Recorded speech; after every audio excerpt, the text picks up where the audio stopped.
கர்த்தருக்கு ஸ்தோத்திரம். ஆமென். ஹல்லேலூயா. கர்த்தர் தாமே பெரிய காரியங்களை இந்த நாட்கள் நம்ம வாழ்க்கையில செய்யும்படியாக கிருபை ஜீசஸ் மினிஸ்ட்ரி முகாந்திரம் இந்த ஜெபத்தை கர்த்தர் சமூகத்துல நான் ஏறெடுக்கிறேன். ஹல்லேலூயா. எல்லாரும் கண்களை மூடி ஜெபிப்போமா? ஆண்டவரே நன்றி செலுத்துகிறோம். இந்த நாளை தேவன் கொடுத்ததுக்காக நன்றி.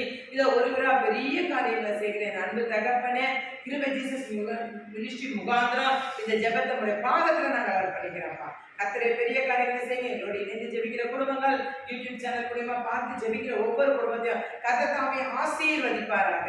ஆமென். ஹல்லேலூயா. இந்த நாள்ல கூட கர்த்தர் தாமே நமக்கு தெரிந்து கொண்ட ஒரு தேவ வசனத்துக்கு நேரா கடந்து போகும்.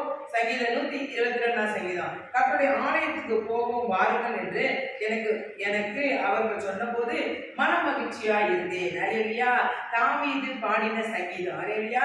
கர்த்தருடைய ஆலயத்திற்கு போவோம் வாருங்கள். ஹல்லேலூயா.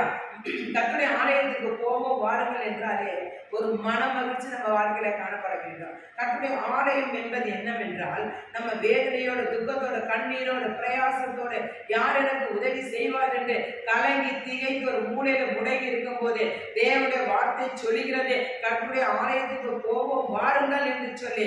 அப்ப கர்த்தருடைய ஆலயத்துல போகும்போது என்ன நடக்கும் என்றால் மன மகிழ்ச்சி காணப்படும். ஹல்லேலூயா. மன மகிழ்ச்சி என்ன பண்ணும்? அநேக காரியங்களில் ஜெயத்தை உண்டு பண்ணும், வெற்றியை கொடுக்கும். அந்த மன மகிழ்ச்சியை பெற்றுக்கொண்டு கர்த்தருக்காக நம்ம எழுப்பி பிரகாசிக்க வேண்டும் என்றால் கர்த்தருடைய ஆலயத்துக்கு போகும்போது சந்தோஷத்தோட, சமாதானத்தோட வாருங்கள் கர்த்தருடைய ஆலயத்துக்கு போவென்று அனைவரையும் அழைத்துக் கொண்டு தேவாலயத்தில் கடந்து வருகிற குடும்பத்தை கர்த்தர் 60, 100, 1000 ஆசீர்வதிப்பார். ஹல்லேலூயா. எருசலேமே, உன் வாசல்களில் எங்கள் கால்கள் நிலையற்றிற்று. ஹல்லேலூயா. நிற்கலாயிற்று. ஹல்லேலூயா. ஆமென். கர்த்தருக்கு நாமத்துக்கு மகிமை உண்டாகுவதாக. 2ஆம் வசனம் சொல்கிறது, எருசலேமே, உன் வாசலில் எங்கள் கால்கள் நிற்கலாயிற்று. ஆமென். கர்த்தருடைய சமூகத்துல கடந்து போகிற அனைவரும் அவருடைய கால்கள் தேவாலயத்துல எப்படி இருக்கணுமா? நிலை நிற்க வேண்டுமா கூட அவருடைய சமூகத்துல நம்ம ஜெபிப்போம். ஹல்லேலூயா.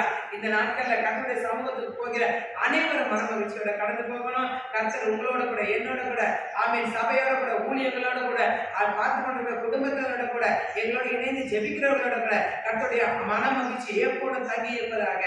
ஆமென். ஹல்லேலூயா. God bless you. கர்த்தருடைய பிரசன்னம் ஒவ்வொரு குடும்பத்தை நிரப்புவதாக. ஆமென். ஹல்லேலூயா.